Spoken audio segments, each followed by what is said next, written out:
29ನೇ ಅಧ್ಯಾಯ. ಮದ್ರಾಸಿ ಭಜನ ಮೇಳ. ಬಾಬಾ ತೆಂಡೂಲ್ಕರ್, ಕ್ಯಾಪ್ಟನ್ ಹಾಟೆ, ವಾಮನ್ ನಾರ್ವೇಕರ್ ಇವರ ಅನುಭವಗಳು. ಸುಮಾರು 1916ರಲ್ಲಿ ರಾಮದಾಸಿ ಪಂಥದ ಭಜನ ಮೇಳವು ಪುಣ್ಯಕ್ಷೇತ್ರ ಕಾಶಿ ಯಾತ್ರೆಗೆ ಹೊರಟಿತು. ಆ ಗುಂಪಿನಲ್ಲಿ 3 ಇದ್ದರು, ಪತಿ, ಪತ್ನಿ ಮತ್ತು ಮಗಳು. ಅವರ ಹೆಸರು ಗೊತ್ತಾಗಿಲ್ಲ. ಶಿರ್ಡಿಯಲ್ಲಿ ಮಹಾಯೋಗ ಸಂಪನ್ನರು, ದಯಾಮಯರು ಆದ ಬಾಬಾರವರು ಪ್ರತಿದಿನ ಭಕ್ತರಿಗೆ ಹಣ ಹಂಚುತ್ತಿರುವರೆಂದು ತಿಳಿಯಿತು. ಬಾಬಾರವರು ದಕ್ಷಿಣ ರೂಪದಲ್ಲಿ ಪಡೆದ ಹಣದಲ್ಲಿ ಪ್ರತಿದಿನವೂ ಅಮಾನಿ ಎಂಬ ಹುಡುಗಿಗೆ 1 ರೂಪಾಯಿ, ಭಕ್ತ ಖಂಡೋಬಾಜಿಯವರ ಮಗಳಿಗೆ 1 ರೂಪಾಯಿ, ಅಮಾನಿ ತಾಯಿಯವರಿಗೆ 10 ರೂಪಾಯಿಗಳಿಂದ 20 ರೂಪಾಯಿ ಮತ್ತು ಕೆಲವು ಭಕ್ತರಿಗೆ 50 ರೂಪಾಯಿಗಳಂತೆ ಹಂಚುತ್ತಿದ್ದರು. ಇದನ್ನು ಕೇಳಿ ಭಜನ ಮೇಳದವರು ಶಿರ್ಡಿಗೆ ಬಂದು ಭಜನೆ ಮಾಡಿದರು. ಆದರೆ ಅವರ ಅಂತರಂಗದಲ್ಲಿ ಹಣದಾಸೆ ಅತಿಯಾಗಿತ್ತು. ಮೇಳದವರೆಲ್ಲರೂ ಹಣದಾಸೆಯಿಂದ ಇದ್ದರು. ಆ ಗುಂಪಿನ ಯಜಮಾನನ ಪತ್ನಿಗೆ ಮಾತ್ರ ಹಣದಾಸೆ ಇರಲಿಲ್ಲ. ಬಾಬಾರವರನ್ನು ಅವಳು ಬಹಳವಾಗಿ ಪ್ರೀತಿಸುತ್ತಿದ್ದಳು. ಅವಳ ನಿಶ್ಚಲವಾದ ಭಕ್ತಿಯನ್ನು ಕಂಡ ಬಾಬಾರವರು ಅವಳಿಗೆ ಅವಳ ಪ್ರೀತಿಯ ದೇವರ ದರ್ಶನವನ್ನು ದಯಪಾಲಿಸಬೇಕೆಂದು ನಿರ್ಣಯಿಸಿ ಅವಳಿಗೆ ಶ್ರೀರಾಮನಂತೆ ಗೋಚರಿಸಿದರು. ಇದನ್ನು ಕಂಡ ಅವಳು ಬಹಳ ಆನಂದಭರಿತಳಾದಳು. ನಯನಗಳಲ್ಲಿ ಆನಂದ ಬಾಷ್ಪ ಉಕ್ಕಿತು. ಸಂತೋಷದಿಂದ ಕೈ ಮುಗಿದಳು. ಅಲ್ಲಿ ನೆರೆದಿದ್ದವರೆಲ್ಲರೂ ಅವಳ ಆನಂದ ಸ್ಥಿತಿಯನ್ನು ನೋಡಿ ಆಶ್ಚರ್ಯಪಟ್ಟರು. ಕಾರಣ ತಿಳಿಯಲಿಲ್ಲ. ಅವಳ ಪತಿಗೆ ಸಾಯಿಬಾಬಾ ಹೇಗೆ ತನಗೆ ಶ್ರೀರಾಮಚಂದ್ರನ ದರ್ಶನವನ್ನು ದಯಪಾಲಿಸಿದರೆಂಬುದನ್ನು ತಿಳಿ ಹೇಳಿದಳು. ಆಗ ಅವನು, ಇದು ಕೇವಲ ಭ್ರಮೆ, ಅದು ಹೇಗೆ ಸಾಧ್ಯ? ಎಲ್ಲರೂ ಸಾಯಿಬಾಬಾರವರನ್ನು ಕಂಡರು, ಆದರೆ ನಿನಗೆ ಮಾತ್ರ ಶ್ರೀರಾಮಚಂದ್ರನಂತೆ ಕಂಡರೆ ಎಂದು ಪರಿಹಾಸ್ಯ ಮಾಡಿದನು. ಆದರೆ ಅವಳು ಕೋಪಗೊಳ್ಳಲಿಲ್ಲ. ಅವಳಿಗೆ ಬಾಬಾರವರ ಆಗಾಗ್ಗೆ ಶ್ರೀರಾಮನ ರೂಪದಲ್ಲಿ ದರ್ಶನವನ್ನು ನೀಡುತ್ತಿದ್ದರು. ಅಪೂರ್ವ ಸ್ವಪ್ನ. ಕೆಲವು ದಿನಗಳ ನಂತರ ಅವಳ ಪತಿಗೆ ಒಂದು ಕನಸು ಬಿದ್ದಿತು. ಅವನು ಒಂದು ದೊಡ್ಡ ಪಟ್ಟಣದಲ್ಲಿ ಪೊಲೀಸರವರಿಂದ ಬಂಧಿಸಲ್ಪಟ್ಟು ಜೈಲು ವಾಸ ಮಾಡುತ್ತಿದ್ದನು. ಬಂದಿಖಾನೆಯ ಹೊರಗಡೆ ಬಾಬಾರವರು ನಿಂತಿದ್ದರು. ಬಾಬಾರವರನ್ನು ನೋಡಿ ರಾಮದಾಸಿ ದೀನಕಂಠದಿಂದ, ನಿಮ್ಮ ಕೀರ್ತಿಯನ್ನು ಕೇಳಿ ಇಲ್ಲಿಗೆ ಬಂದಿದ್ದೇನೆ. ನಮಗೆ ಇಂಥ ಸಂಕಟ ಬರಬೇಕೇ? ನೀವಿದ್ದರೂ ಸಹ ನಮಗೆ ಸಂಕಟಗಳೇ ಎಂದು ಕೇಳಿದನು. ಅದಕ್ಕೆ ಬಾಬಾರವರು, ನಿನ್ನ ಕರ್ಮದ ಫಲವನ್ನು ಅನುಭವಿಸಲೇಬೇಕು ಎಂದು ಉತ್ತರಿಸಿದರು. ಆಗ ಅವರು, ಬಾಬಾ, ಇಂಥ ಕಷ್ಟವು ಒದಗುವ ಪಾಪವನ್ನೆಂದು ನಾನು ಈ ಜನ್ಮದಲ್ಲಿ ಮಾಡಿರುವುದಿಲ್ಲ ಎಂದನು. ಅದಕ್ಕೆ ಬಾಬಾರವರು, ಈ ಜನ್ಮದಲ್ಲಿ ಮಾಡದಿದ್ದರೂ ಪೂರ್ವ ಜನ್ಮದಲ್ಲಿ ಪಾಪಕೃತ್ಯ ಮಾಡಿರಬಹುದು ಎಂದರು. ಅದಕ್ಕೆ ಅವನು, ನನಗೆ ಪೂರ್ವಜನ್ಮದ ನೆನಪಿಲ್ಲ. ಹಾಗೆ ಪೂರ್ವಜನ್ಮದಲ್ಲಿ ನಾನು ಪಾಪವನ್ನೆಸಗಿದ್ದರೂ ಸಹ ಒಣಹುಲ್ಲು ಸುಡುವಂತೆ ನೀವು ಅದನ್ನೇಕೆ ಸುಡಬಾರದು ಎಂದನು. ಅದಕ್ಕೆ ಬಾಬಾರವರು, ನಿನಗೆ ನಂಬಿಕೆ ಇದೆಯೋ ಎಂದು ಪ್ರಶ್ನಿಸಿದರು. ಅವನು ಇದೆ ಎಂದು ಉತ್ತರಿಸಿದನು. ಆಗ ಬಾಬಾರವರಿಗೆ ಕಣ್ಣು ಮುಚ್ಚಿಕೊಳ್ಳಲು ಹೇಳಿದರು. ಅವನು ಕಣ್ಣು ಮುಚ್ಚಿ ತೆರೆಯುವುದರೊಳಗಾಗಿ ಏನೋ ಕೆಳಗೆ ಬಿದ್ದ ಶಬ್ದ. ಕಣ್ಣು ತೆರೆದು ನೋಡಲಾಗಿ ಬಂಧನದಿಂದ ಬಿಡುಗಡೆ. ಆಗ ಅವನು ಬಹಳ ಹೆದರಿಕೆಯಿಂದ ಬಾಬಾರವರನ್ನು ಎವೈಕದೆ ನೋಡಿದ. ಆಗ ಬಾಬಾ, ಸರಿಯಾಗಿ ಸಿಕ್ಕಿದೆಯೇ, ಈಗ ಪುನಃ ನಿನ್ನನ್ನು ಬಂಧಿಸುತ್ತಾರೆ ಎಂದು ಹೇಳಿದರು. ಆಗ ಅವನು ಬಾಬಾರವರನ್ನು ಕುರಿತು, ನಿಮ್ಮ ಹೊರತು ನನಗಾರೂ ರಕ್ಷಕರಿಲ್ಲ ಎಂದು ಬೇಡಿಕೊಂಡ. ಬಾಬಾರವರು ಪುನಃ ಅವನಿಗೆ ಕಣ್ಣು ಮುಚ್ಚಿಕೊಳ್ಳುವಂತೆ ಹೇಳಿದರು. ಸ್ವಲ್ಪ ಹೊತ್ತು ಕಣ್ಣು ಮುಚ್ಚಿಕೊಂಡ ನಂತರ ನೋಡಲಾಗಿ ಬಂಧನದಿಂದ ಮುಕ್ತನಾಗಿ ಬಾಬಾರವರ ಪಕ್ಕದಲ್ಲಿದ್ದನು. ಆಗ ಆತ ಬಾಬಾರವರಿಗೆ ನಮಸ್ಕರಿಸಿದ. ಆಗ ಬಾಬಾರವರು, ಈ ನಮಸ್ಕಾರಕ್ಕೂ ಹಿಂದಿನದಕ್ಕೂ ವ್ಯತ್ಯಾಸವಿದೆಯೇ? ಯೋಚನೆ ಮಾಡಿ ಉತ್ತರ ಹೇಳು ಎಂದರು. ಅದಕ್ಕೆ ಅವನು, ಬೇಕಾದಷ್ಟು ವ್ಯತ್ಯಾಸವಿದೆ. ಮೊದಲು ಮಾಡಿದ ನಮಸ್ಕಾರ ಹಣದಾಸಿಯದು, ಈಗಿನದು ನಿಮ್ಮನ್ನು ಪರಮಾತ್ಮನೆಂದು ಭಾವಿಸಿ ಮಾಡಿದ್ದು. ಮೊದಲನೆಯದು ಹಿಂದೂಗಳನ್ನು ನಾಶ ಮಾಡುತ್ತಿರುವ ಮಹಮ್ಮದಿಯರೆಂದು ಭಯದಿಂದ ಮಾಡಿದ್ದಾಗಿದೆ ಎಂದನು. ಆಗ ಬಾಬಾ, ನಿನಗೆ ಮಹಮ್ಮದಿಯ ದೇವರಲ್ಲಿ ನಂಬಿಕೆ ಇದೆಯೇ ಎಂದು ಕೇಳಿದನು. ಅದಕ್ಕೆ ಅವನು, ಇಲ್ಲ ಎಂದು ಉತ್ತರಿಸಿದನು. ಆಗ ಬಾಬಾರವರು, ನೀನು ಮನೆಯಲ್ಲಿ ಪಂಜಾ ಪೂಜಿಸುತ್ತಿಲ್ಲವೇ? ಕಾಡಬೀಬಿ ಎಂಬ ಮಹಮ್ಮದಿಯ ದೇವತೆಯನ್ನು ಮದುವೆ ಮುಂತಾದ ವಿಶೇಷ ಸಂದರ್ಭದಲ್ಲಿ ನೀನು ಪೂಜಿಸುವುದಿಲ್ಲವೇ ಎಂದು ಹೇಳಿದರು. ಅವನು ಒಪ್ಪಿಕೊಂಡು, ಆಗ ಬಾಬಾರವರು, ಇನ್ನೇನು ಬೇಕು ಎಂದು ಕೇಳಿದರು. ಅವರು ಗುರು ರಾಮದಾಸರನ್ನು ನೋಡಲಪೇಕ್ಷಿಸಿದ. ಆಗ ಬಾಬಾರವರು ಅವನಿಗೆ ಹಿಂತಿರುಗಿ ನೋಡಲು ಹೇಳಿದರು. ಹಿಂತಿರುಗಿ ನೋಡಿದಾಗ ಅವನು ಕಂಡಿದ್ದುದೇನು? ಗುರು ರಾಮದಾಸರನ್ನು. ಇನ್ನೇನು ನಮಸ್ಕಾರ ಮಾಡಬೇಕೆಂದು ಹೋದಾಗ ರಾಮದಾಸರು ಮಾಯವಾಗಿದ್ದರು. ಆಗ ಅವನು ಕುತೂಹಲದಿಂದ ಬಾಬಾರವರನ್ನು ಕುರಿತು, ನೀವು ಬಹಳ ವೃದ್ಧರಂತೆ ಕಾಣುತ್ತೀರಿ, ನಿಮ್ಮ ವಯಸ್ಸೆಷ್ಟು ಎಂದು ಕೇಳಿದ. ಅದಕ್ಕೆ ಬಾಬಾರವರು, ಏನು ಮುದುಕನಾಗಿರುವೆನೆ? ಹಾಗಾದರೆ ನನ್ನ ಜೊತೆಯಲ್ಲಿ ಓಡಿ ಬಾ ಎಂದರು. ಬಾಬಾ ಓಡಲು ಪ್ರಾರಂಭಿಸಿದರು. ಅವನು ಹಿಂಬಾಲಿಸಿದ. ಓಡುತ್ತಾ ಓಡುತ್ತಾ ಮಾಯವಾದರು. ಆಗ ಅವನಿಗೆ ಎಚ್ಚರವಾಯಿತು. ಎಚ್ಚರವಾಗಿ ನೋಡಲು ಯಾರೂ ಕಾಣಿಸಲಿಲ್ಲ. ಕನಸಿನಲ್ಲಿ ಕಂಡಿದ್ದನ್ನೆಲ್ಲ ಕೂಲಂಕುಷವಾಗಿ ಯೋಚಿಸತೊಡಗಿದ. ಅವನ ಮನೋಭಾವ ಬದಲಾಯಿತು. ಆತ ಬಾಬಾರವರ ಮಹಿಮೆ ತಿಳಿದುಕೊಂಡನು. ಮುಂದೆ ಅನುಮಾನ ದೂರವಾಗಿ ಆತ ಅವರ ಪರಮ ಭಕ್ತನಾದ. ದೃಶ್ಯ ಕೇವಲ ಸ್ವಪ್ನ, ಆದರೆ ನಡೆದ ಸಂಭಾಷಣೆಗಳು ಪರಿಣಾಮಕಾರಿಯಾದವು. ಮರುದಿನ ಆರತಿಯ ಸಮಯಕ್ಕೆ ಮಸೀದಿಗೆ ಹೋದಾಗ ಅವನಿಗೆ ಬಾಬಾ 2 ರೂಪಾಯಿಗಳನ್ನು ಮತ್ತು ಬರ್ಫಿ ಕೊಟ್ಟು ಆಶೀರ್ವದಿಸಿದರು. ದೇವರು ನಿನಗೆ ಅನಂತವಾದ ಐಶ್ವರ್ಯವನ್ನು ನೀಡುವನು, ನಿನಗೆಲ್ಲವೂ ಒಳ್ಳೆಯದಾಗುತ್ತದೆ ಎಂದು ಹೇಳಿದರು. ಅವರಿಗೆ ಶಿರ್ಡಿಯಲ್ಲಿ ಹೆಚ್ಚು ಹಣ ದೊರಕಲಿಲ್ಲ, ಆದರೆ ಜೀವನಾದ್ಯಂತ ಬಾಬಾರವರ ಆಶೀರ್ವಾದ ಫಲಿಸಿತು. ನಂತರ ಅವನಿಗೆ ಬೇಕಾದಷ್ಟು ಹಣ ದೊರಕಿತು.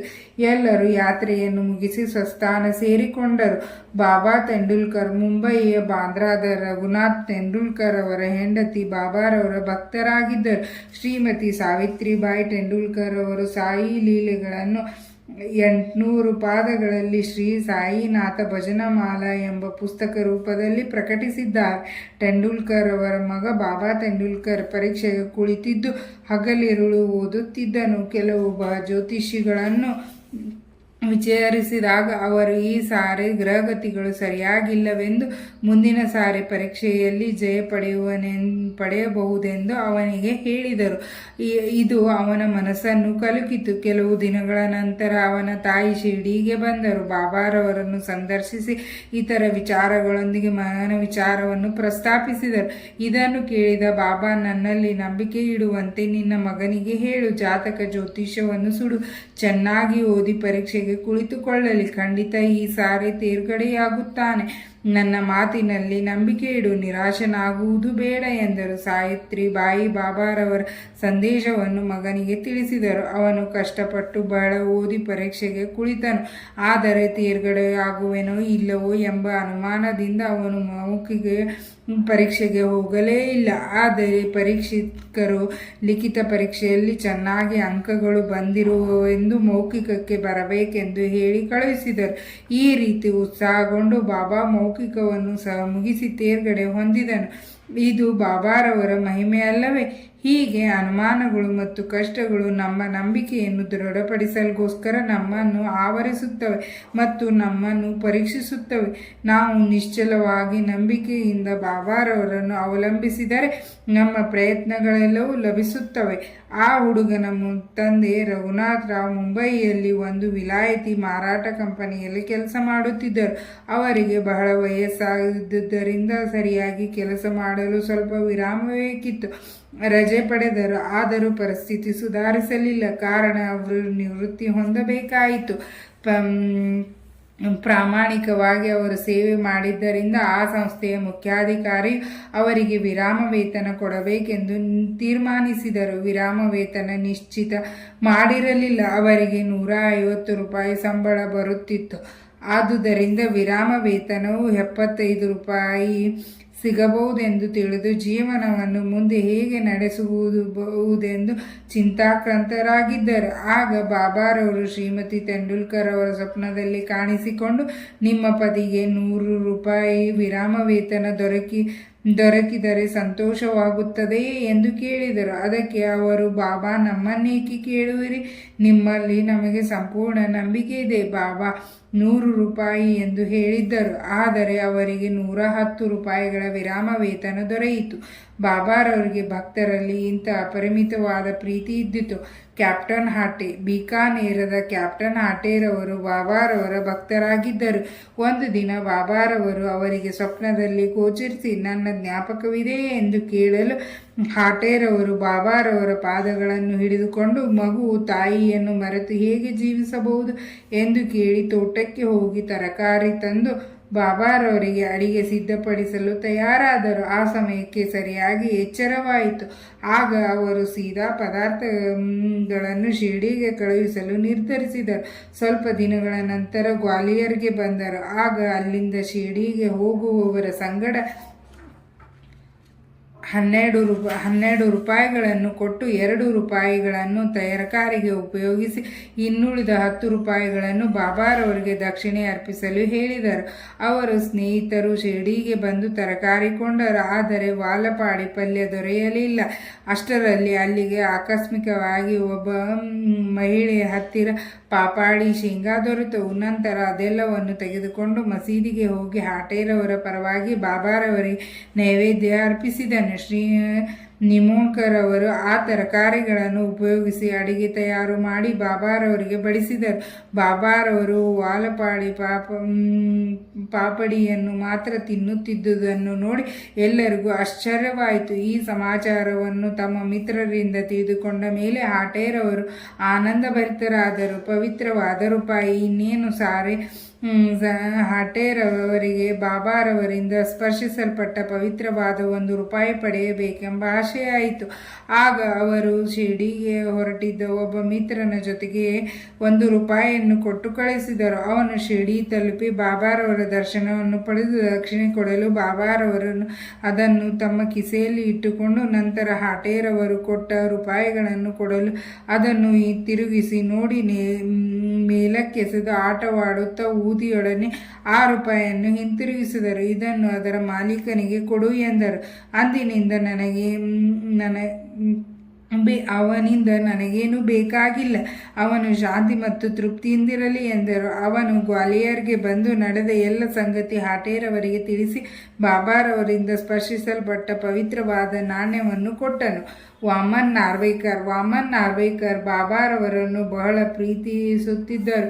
ಒಮ್ಮೆ ಅವರು ಶ್ರೀರಾಮಕಂಠಿ ವರಹವನ್ನು ತಂದು ಸಾಯಿಬಾಬಾರವರ ಹಸ್ತಸ್ಪರ್ಶದಿಂದ ಅದನ್ನು ಪವಿತ್ರಗೊಳಿಸಿ ಒಯ್ಯಬೇಕೆಂದು ಬಾಬಾರವರ ಕೈಗಿತ್ತರು. ಬಾಬಾ ಅದನ್ನು ಸುಮ್ಮನೆ ಜೇಬಿನಲ್ಲಿ ಹಾಕಿಕೊಂಡು ಆಗ ಶ್ಯಾಮ್ ಬಾಬಾರವರಿಗೆ ನಾರ್ವೇಕರ್ರವರ ಉದ್ದೇಶ ತಿಳಿಯಿತು. ಅದನ್ನು ಹಿಂತಿರುಗಿಸಬೇಕೆಂದು ಬೇಡಿದರು. ಆಗ ಬಾಬಾ ಅವನಿಗೇಕೆ ಇದನ್ನು ಮರಳಿ ಕೊಡಬೇಕು, ನಾವೇ ಇಟ್ಟುಕೊಳ್ಳೋಣ, ಅವನು 25 ರೂಪಾಯಿಗಳನ್ನು ಕೊಟ್ಟರೆ ಅದನ್ನು ಕೊಡುತ್ತೇನೆ ಎಂದರು. ಆಗ ವಾಮನ್ 25 ರೂಪಾಯಿಗಳನ್ನು ಬಾಬಾರವರ ಮುಂದಿಟ್ಟರು. ಆಗ ಬಾಬಾರ ಇದರ ಬೆಲೆ 25 ರೂಪಾಯಿಗಳಿಗಿಂತಲೂ ಅಧಿಕವಾದದ್ದು. ಶ್ಯಾಮ್, ಇದನ್ನು ನೀನೇ ತೆಗೆದುಕೋ, ಇದು ನಿನ್ನ ಹತ್ತಿರ ಇರಲಿ, ಇದನ್ನು ಪೂಜಾಗೃಹದಲ್ಲಿಟ್ಟು ಪೂಜಿಸು ಎಂದರು. ಬಾಬಾರವರ ಈ ವಿಚಿತ್ರ ನಡತೆಯ ಬಗ್ಗೆ ಯಾರಿಗೂ ಮಾತನಾಡುವ ಧೈರ್ಯವಿರಲಿಲ್ಲ. ಯಾರಿಗೂ ಯಾವುದು ಯೋಗ್ಯ ಮತ್ತು ಅರ್ಹವಾದುದು ಎಂಬುದು ಅವರಿಗೆ ಮಾತ್ರ ಗೊತ್ತು. ಶ್ರೀ ಸಾಯಿ ಪ್ರಣಾಮ. ಇಲ್ಲಿಗೆ 29ನೇ ಅಧ್ಯಾಯ ಮುಕ್ತಾಯವಾಯಿತು.